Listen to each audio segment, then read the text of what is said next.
৩ বছর বয়সে আমি শিখে গিয়েছিলাম আপন মানুষ কাকে বলে। আপনার কি কখনো মনে হয়েছে সবাই বাবা মার আদর পেয়েছে শুধু আপনি ছাড়া? আমি যখন মাত্র ৩ থেকে ৪ বছর বয়সী, তখন আমার মা আমাকে নানার বাড়িতে রেখে ঢাকায় গার্মেন্টসে কাজ করতে চলে যান।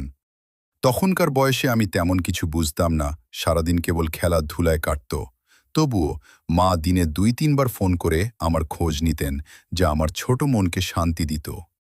আমার বড় ফুফু এবং দাদিমাকে কষ্ট দিতেন, সেই কারণে মা আমাকে নানার কাছে পাঠিয়ে নিরাপদ রাখলেন। নানার বাড়িতে কখনো কষ্ট অনুভব হয়নি। মা প্রতি মাসে কিছু টাকা পাঠাতেন, আর আমরা খেয়ে খেলেও শান্তিতে থাকতাম।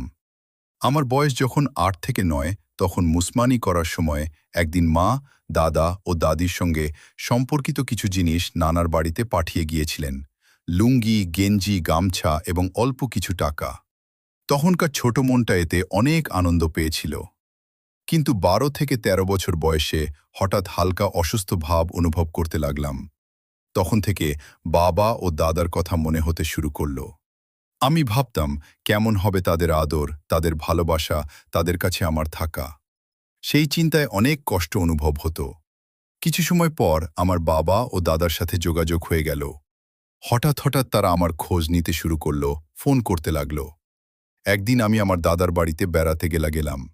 সেখানে তাদের আদর, ভালোবাসা এবং এলাকার মানুষের সম্মান আমাকে এতটা সুখ দান করল, যা আমি আগে কখনো অনুভব করিনি। এভাবেই আমার ছোটবেলার দিনগুলোতে কষ্ট, ভালোবাসা, আশা এবং পুনর্মিলনের গল্প ঘেঁষেছে।